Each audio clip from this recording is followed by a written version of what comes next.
In a small, quiet town, there was an old house known among the locals as the haunted house.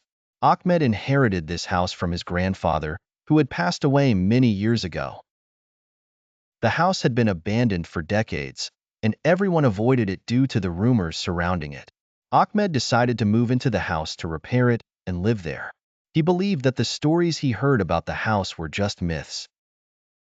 On the first day of his arrival, Ahmed noticed that the house needed a lot of work. The doors creaked eerily, the windows were covered with dust, and the walls were cracked. Ahmed began renovating the house, but he always felt like he was being watched. One night, while working on the upper floor, he heard footsteps approaching him. He stopped working and listened intently. The footsteps seemed to be coming closer slowly.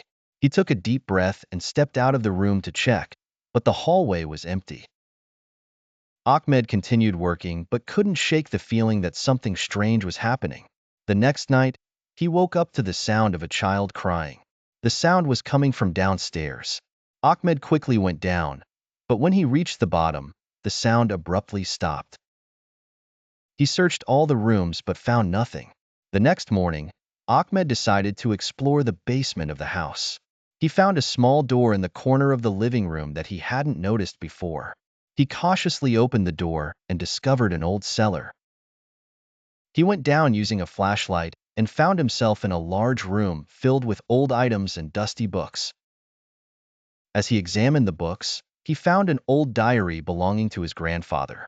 He began reading the diary and discovered that his grandfather was interested in magic and communicating with spirits. His grandfather wrote about mysterious rituals he conducted in the house and how he tried to summon a specific spirit. But things went terribly wrong, and the spirit he summoned became trapped in the house. Things started to make sense to Ahmed. The noises he heard and the feeling of being watched were all because of the trapped spirit. Ahmed decided to find a way to release the spirit. He spent days and nights studying books on magic and ancient rituals. Finally, he found the ritual that could free the spirit. On a dark and stormy night, Ahmed gathered all the necessary tools and set up the place in the cellar to perform the ritual.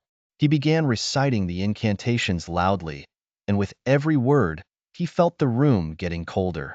Suddenly, the flashlight went out, plunging the place into darkness. Ahmed heard a terrifying voice saying, "Why are you trying to release me?" Ahmed responded with a trembling voice, "I want to free you from this torment." The spirit laughed menacingly and said, "You are too late."